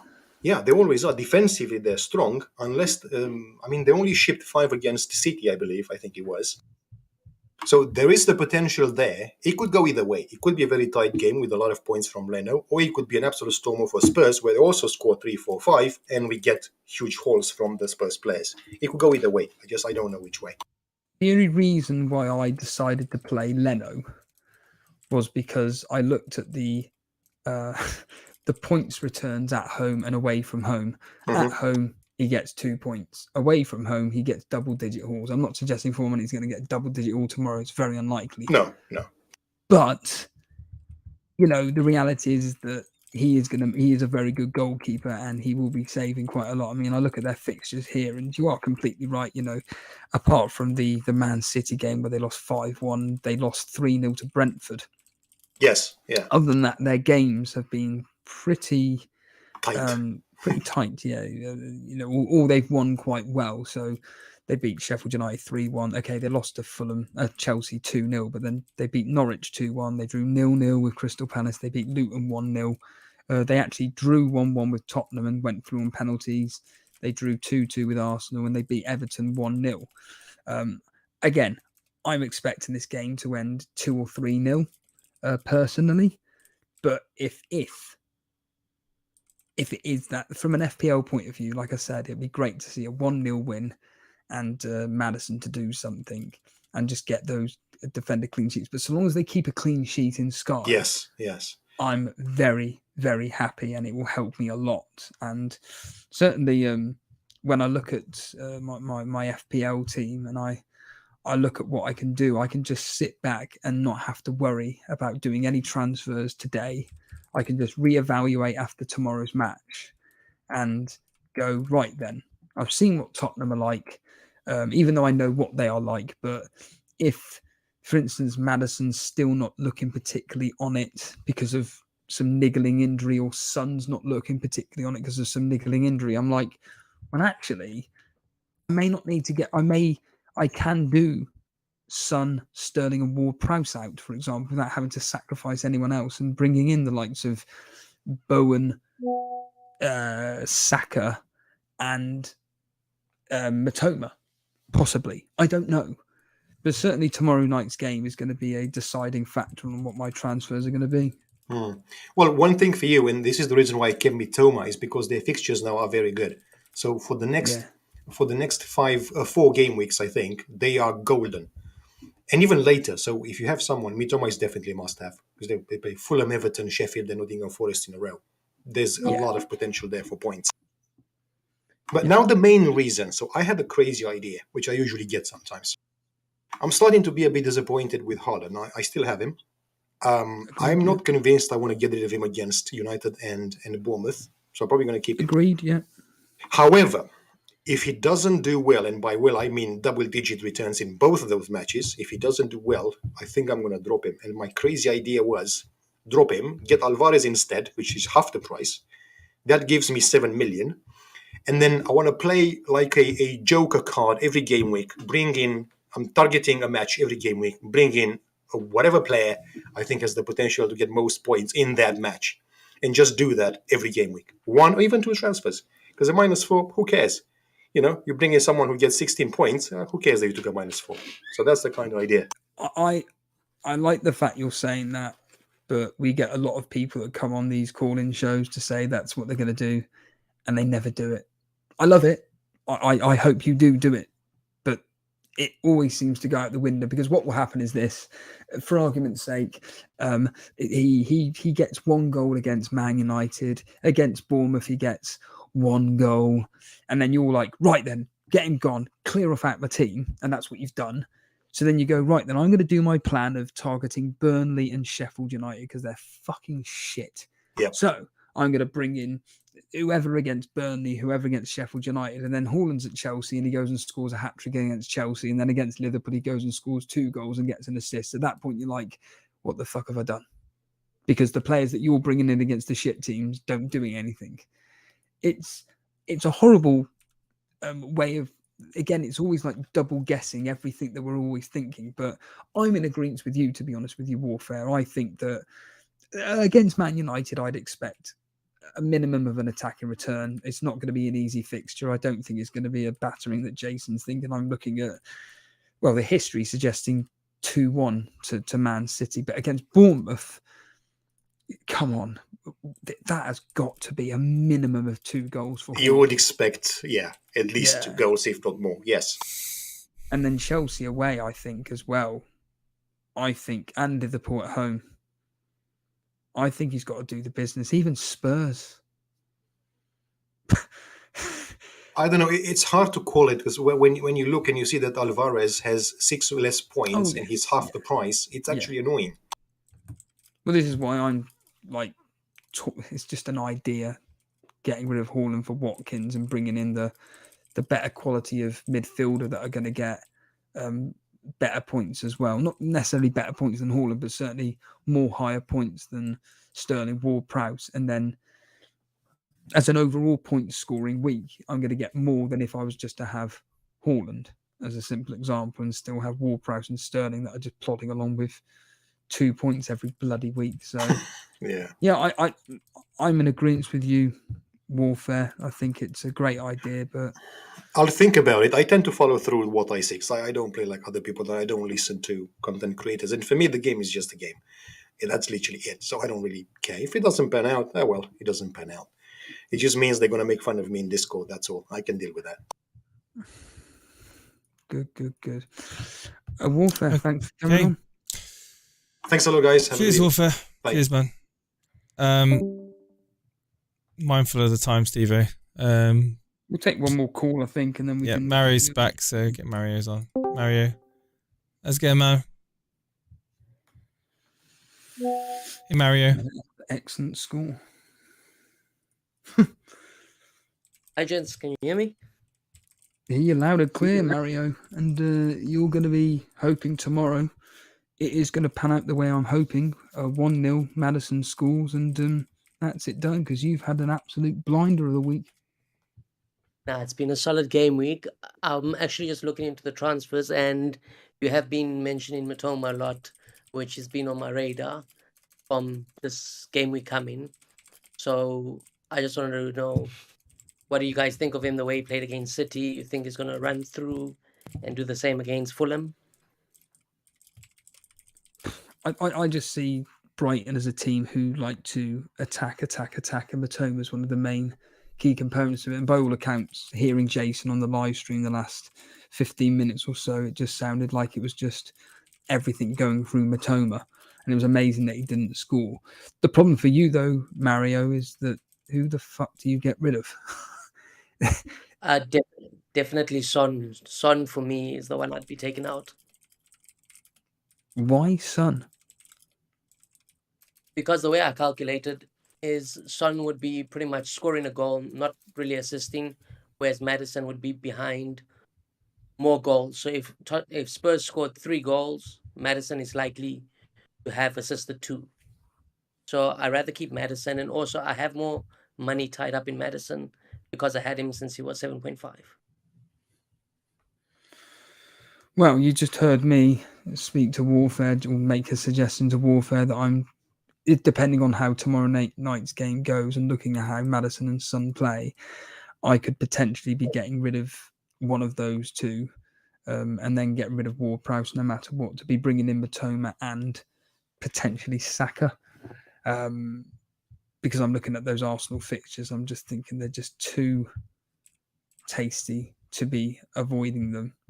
And certainly tomorrow night's game is going to be very, very telling from my point of view. I mean, how are you seeing tomorrow's game go?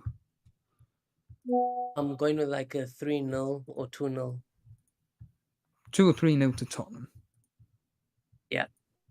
And I'm assuming you're expecting Son and Maddison to do quite well in that. Sure, I'm expecting the clean sheet from Udogie and both of them to get the clean sheet points, but Son to get around 60 minutes. I'm expecting the 2 goals to be done before the 60 minutes and then him subbing off Son.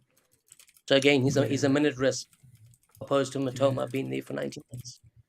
But another guy I was also looking at is Pascal Gross, but he tends to be a bit defensive, but it seems like this year the defensive midfielders have still been doing well, taking Luis and Souček, a few others. They've been doing really good this season. Yeah, I mean, like I say, you seem to know what you're talking about. I mean, I'm just an idiot that just has a basic opinion. I mean, Jason, what do you think on this whole thing of getting rid of Son and bringing in either Matoma or Pascal Gross? No.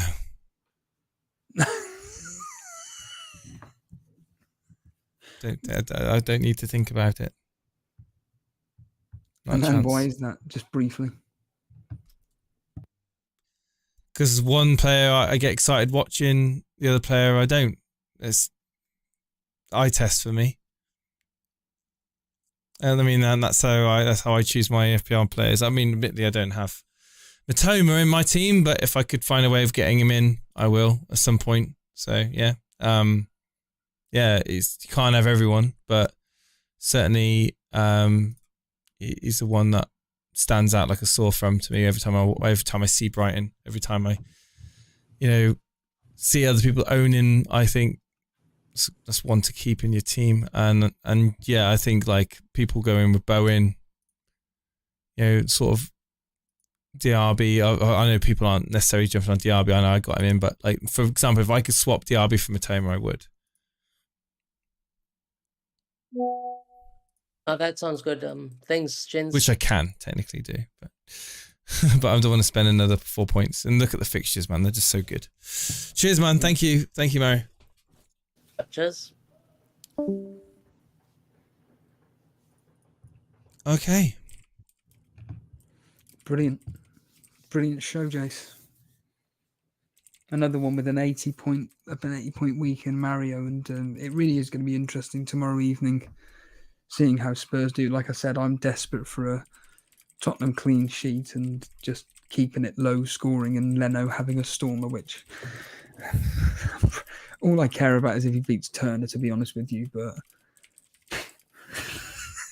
and because the leagues have updated now. Just quickly, if you want to just quickly go for the leagues, just very quickly, who's in those positions, Jace? Yeah, 1 second. Which league? Well, the YouTube chat league to start with. Just name the names of the top 4.